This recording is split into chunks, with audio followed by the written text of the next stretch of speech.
otra cosa, un estudio asegura que las costas entre Osorno y Chiloé acumulan la energía suficiente para poder generar un nuevo sismo, como el que ocurrió en diciembre del 2016, cuando el movimiento telúrico marcó 7.6 grados Richter. Vamos a tratar de entender este fenómeno. Estamos para eso con Cristian Salazar, profesor de Geología de la Facultad de Ingeniería de la Universidad del Desarrollo. Muchísimas gracias, Cristian, por estar con nosotros y bienvenido. Muy buenos días. A ver, ustedes han estado estudiando esa zona. Una zona que además tiene que ver con el terremoto de Valdivia, que ha sido el terremoto más grande que ha enfrentado el planeta. ¿Qué tiene que ver el terremoto de Valdivia con todo este sector costero que ustedes ven puede generar un nuevo sismo porque tiene la energía suficiente, como el que ya se registró en Chiloé el 2016? Claro, lo que hay que considerar que en el terremoto de 1960, la zona de daño, la zona que presentó la actividad sísmica, no hay que olvidar que el día previo también hubo este terremoto en Concepción. Y el foco en ese tiempo de la emergencia estaba en Concepción y al mismo tiempo al día siguiente viene el de Valdivia. Entonces fue una zona afectada de más de 1000 kilómetros. Esto se cerró un ciclo de la energía acumulada por años, en el año 1960, donde fue completamente liberada.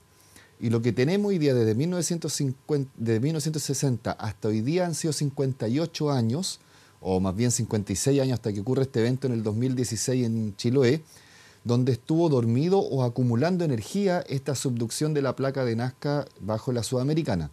Pero hay que considerar un factor importante. Es una gran placa que viene desde la altura de Ecuador, Perú, hasta el sur de Chile, hasta la altura del volcán Hudson en la región de Ibáñez, y no se comporta homogénea, sino que tiene diferentes velocidades de subducción y en diferentes fragmentos. Entonces se habla de zonas de ruptura. Y en este caso una zona de ruptura de más o menos de 1000 kilómetros que va desde un poco al sur de la ciudad de Concepción hasta la altura de Chiloé. Ah, es toda esa franja costera, exacto, que estaría sujeta a poder tener un nuevo sismo. Exacto. Entonces, la evidencia de este terremoto, de este evento de Chiloé 2016, es que fue el aviso que ya se acumuló suficiente energía por más de 50 años y comienza este nuevo ciclo. O sea, por decirlo, estaba dormido todo esto, la energía se estaba acumulando y comienza este nuevo ciclo.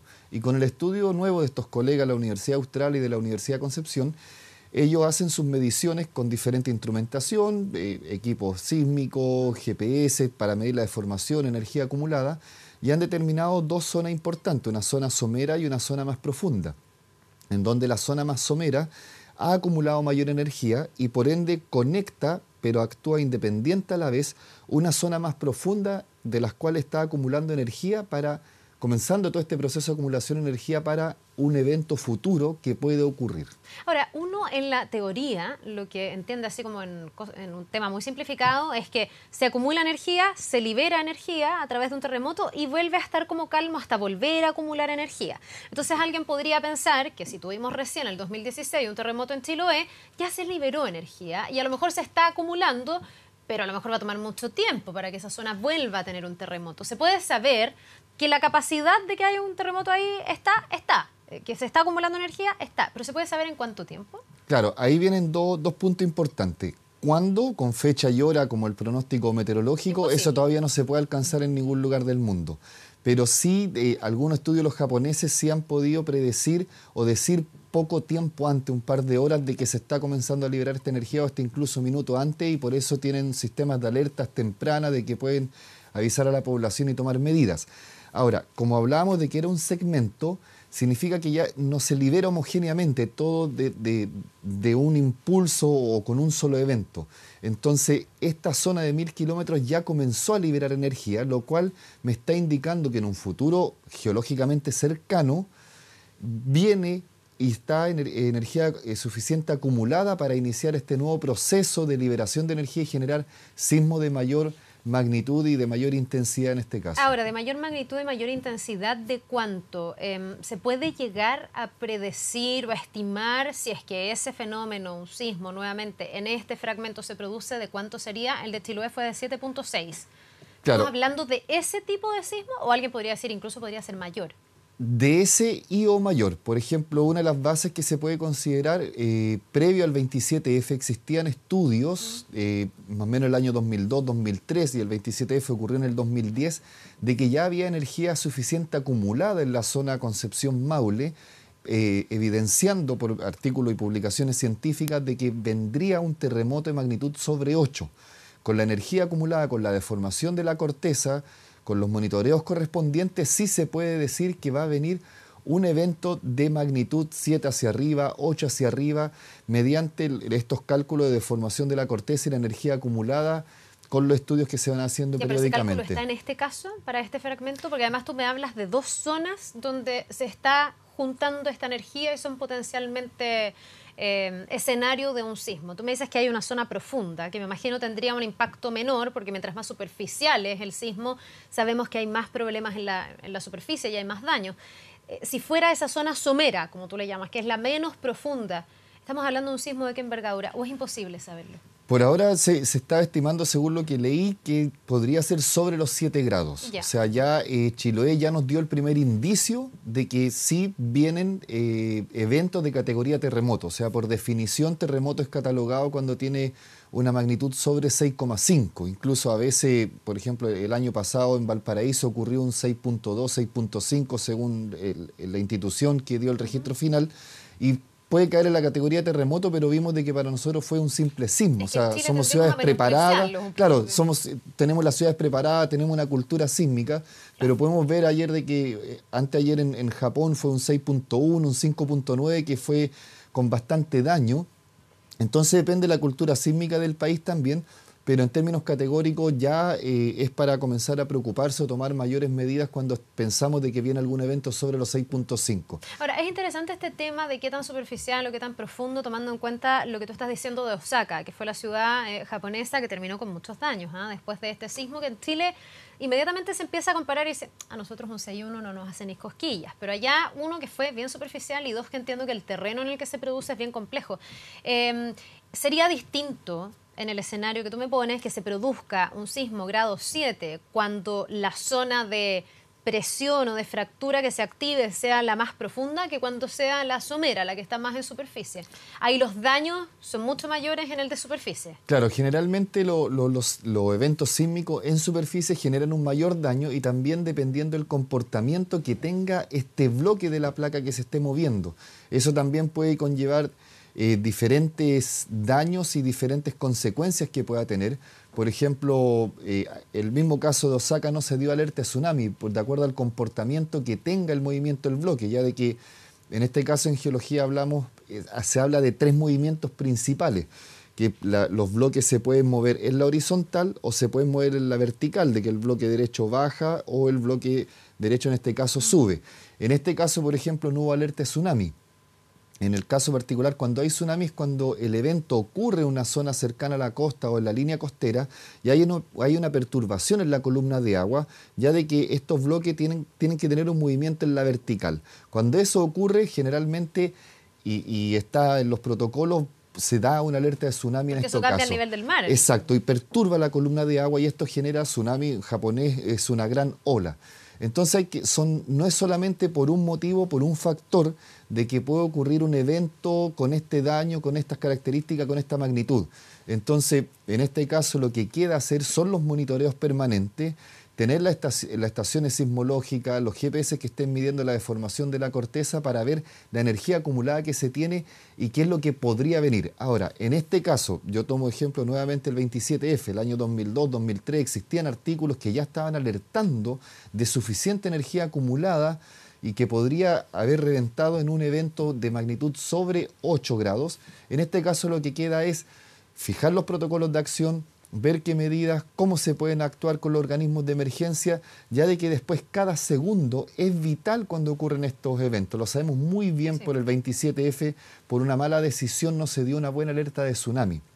Entonces en esto los organismos correspondientes, en coordinación con las oficinas técnicas que están monitoreando, que están trabajando en estos términos, debe haber una muy buena coordinación. Cada segundo es valioso cuando ocurren estos eventos. Ahora, ¿ha cambiado el estudio de los sismos o es que nosotros, como que nos hemos entendido, las personas comunes, nos quedamos con ciertos mitos o con ideas erradas? ¿Por qué te lo pregunto? Porque antes del 27F, más que esperar un terremoto en el sur de nuestro país, se hablaba mucho de la laguna sísmica del norte. y se sigue hablando. Como que este silencio de la Tierra en el fondo va a producir de pronto un megasismo que los más alarmistas dicen podría prácticamente que destruir el borde costero en varias ciudades.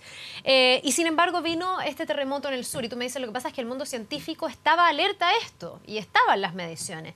Yo no sé si es que se ha ido cambiando un poco la lógica y en el fondo el ver que se está generando energía y que la Tierra sí se mueve hoy día también es parte de aventurar o de calcular que ahí viene un sismo y ya no solo se espera que esté en silencio. No sé si me expliqué. Como que antes uno decía, ante la ausencia del sismo es obvio que va a venir un sismo. Mientras más tiempo pase es obvio que va a venir un sismo. Pero pareciera ser que ya se regla no rige exactamente así. No, porque, claro, tiene toda la razón. O sea, aquí hay varias componentes y aquí es un llamado principalmente a aumentar el conocimiento que se tenga en las diferentes áreas. Y sí, en el norte se está esperando este gran sismo, esta laguna sísmica, y uno de los grandes problemas, por ejemplo, la ciudad de Iquique tiene muchas construcciones, o la mayor parte de las construcciones están bajo la cota 30, que protocolarmente se ha fijado como una línea roja.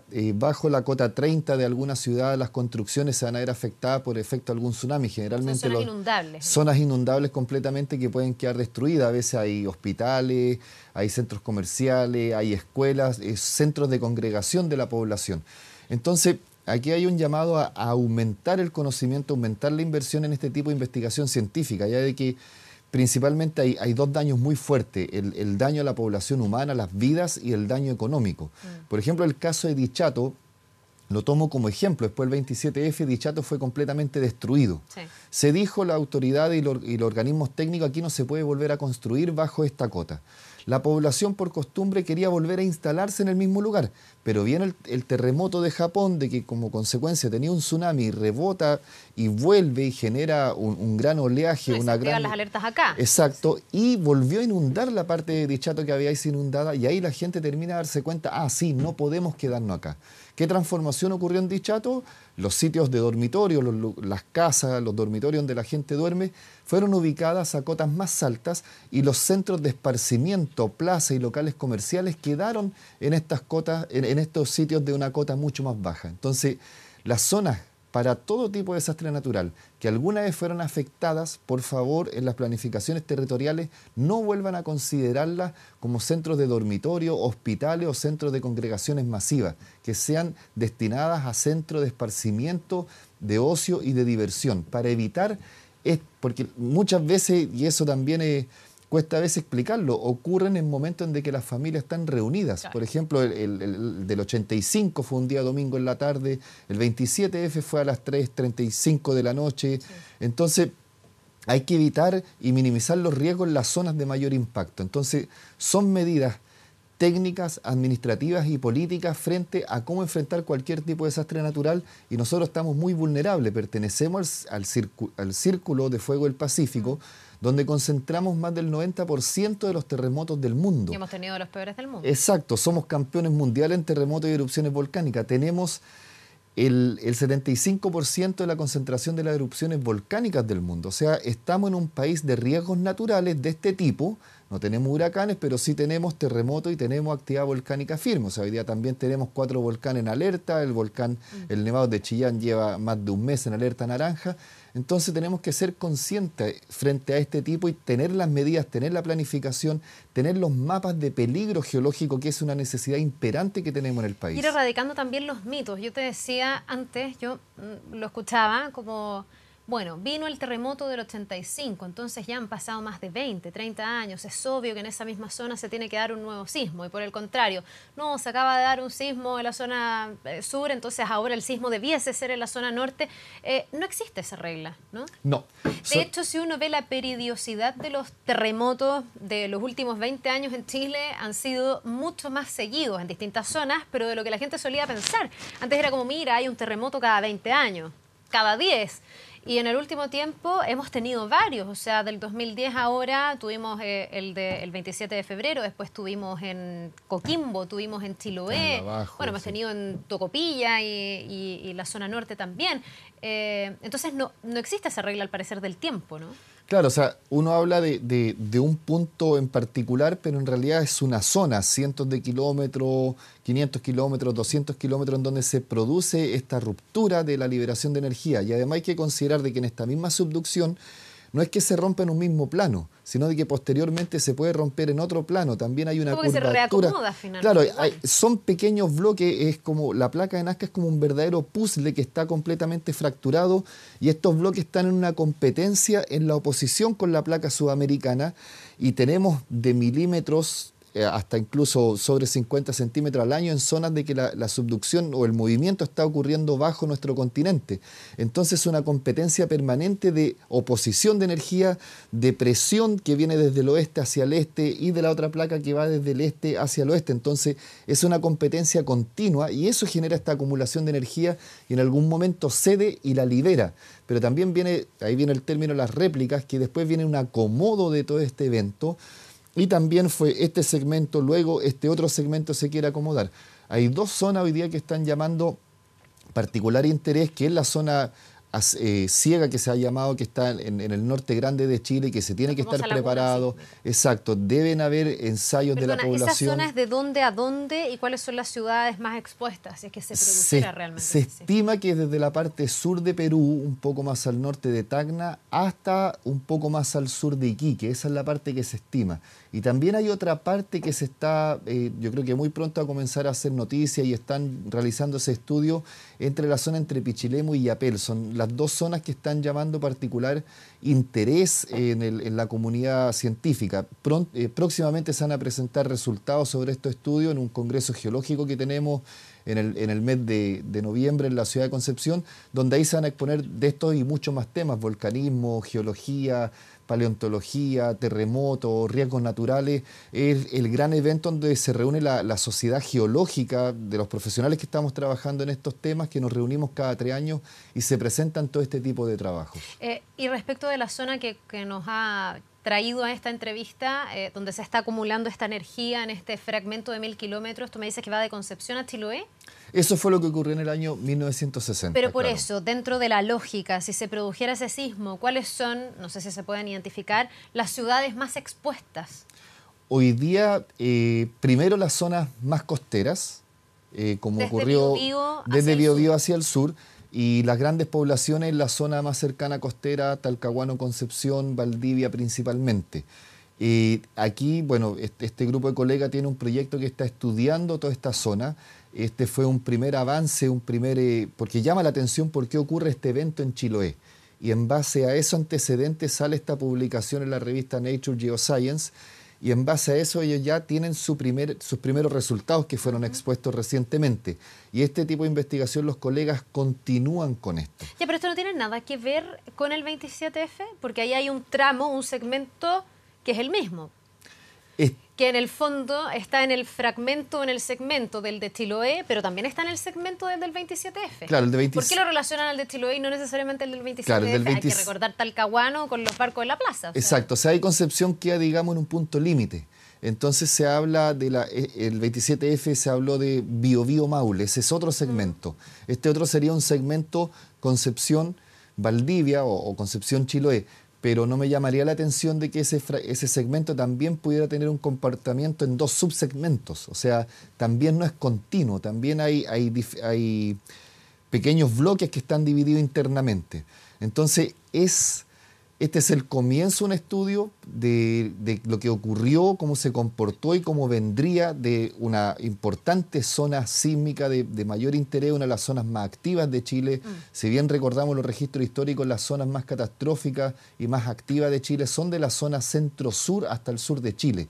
Esas son las zonas que tenemos la mayor dinámica desde el punto de vista sísmico y desde el punto de vista volcánico también. Perdona, en este estudio y en esto de conocer que se está acumulando energía, ¿se toma este terremoto de Chiloé como un punto de inicio? Porque también siempre está la duda de hasta qué punto se llegan a las réplicas de sismos anteriores y en qué momento es un nuevo sismo el que se origina. Serían réplicas del sismo de Chiloé, que incluso en su momento se dijo que el de Chiloé podía ser una réplica del de Valdivia, o sea, muchos años después. ¿Dónde está el límite de cuando parte un sismo y cuando es una réplica? No sé si el que vendría en esta zona sería una réplica del de Chiloé, que ya se dijo no era una réplica del de Valdivia, o sería un nuevo sismo distinto. Claro, cuando se menciona de que era una réplica del 60 fue una opinión un poco apresurada, pero ya producto de los estudios posteriores y de los análisis del registro sísmico que hubo, se llegó a la conclusión de que había comenzado un nuevo ¿Pero ciclo. ¿Cómo lo saben? Porque en el fondo es el mismo segmento de tierra al que se mueve. Sí. Entonces, ¿cómo distinguen cuando efectivamente es una réplica? Es porque, no sé, se pone un límite de tiempo, así que bueno, ya son más de 20 años, ya no lo consideramos réplica, o porque la forma en que se movió la tierra, el punto exacto, no tengo idea, no corresponde al sismo anterior. ¿Cómo se corta claro, eso? esto es producto del monitoreo que se hace, o sea, a lo largo de la costa de Chile hace más de 20 años que se vienen instalando estaciones de monitoreo. Fueron unos proyectos financiados principalmente en colaboración entre el gobierno alemán y el gobierno chileno, donde comenzaron a instalar diferentes instrumentos en la zona centro-sur de Chile, que llamó la atención. Muchos de los colegas, incluso los que publicaron, fueron compañeros míos en la Universidad de Concepción. Ellos posteriormente se van a doctorar a Alemania y siguen estudiando este segmento. O sea, aquí estamos hablando que los colegas realizaron llevan en este tema más de 10, 15 años estudiando este segmento con toda la información colectada. Mediante el modelo matemático que realizaron y producto de los datos que tomaron de las mediciones, llegan a esta conclusión de que ya la energía en 1960 fue liberada, hubo este acomodo de los bloques y comenzó un proceso por la configuración que tiene la placa de Nazca, en este caso los bloques que están configurando este segmento, de que sí había comenzado un proceso de acumulación de energía mediante este modelo matemático que ellos diseñaron. Ya, entonces el que vendría sería una réplica o un proceso nuevo. O es un proceso nuevo. Ha comenzado un nuevo ciclo producto de esta acumulación de energía. Ya en 1960 fue completamente liberado y producto de la subducción que está ocurriendo se está acumulando esta nueva energía y la primera mecha, el primer paso fue este terremoto de Chiloé. Ya, hay gente que dice, ay, no hablen de estas cosas, que llamamos a la naturaleza, pero lo cierto es que en un país sísmico como el nuestro es mucho mejor estar informado porque que estos eventos van a venir, no sabemos con exactitud cuándo ni dónde, pero sí por lo menos cuáles son los puntos y dónde pueden estar las zonas de riesgo para, como tú decías, tomar medidas de antes. Para eso sirve todo. Exacto, o sea, esa es la principal... No es para alertar a nadie. Exacto, esa es la principal recomendación. Estamos en un país que tiene ciertos tipos de desastres naturales. Todos los países tenemos ciertos tipos de desastres naturales. A nosotros nos tocó esta configuración y lo que más se pide es de que se sigan apoyando los organismos técnicos, se sigan apoyando este tipo de investigaciones, se involucran vidas humanas y también efecto económico y que haya una coordinación entre los organismos técnicos y los organismos de emergencia y los organismos políticos que toman las decisiones, porque cuando ocurren estos desastres, cada segundo es vital. Bien, hay una gran lección, yo creo, después del 27 de febrero y esperemos que la hayamos aprendido. Gracias, Cristian. Muchas gracias. Que te vaya muy bien. Gracias, hasta luego. Nos vemos.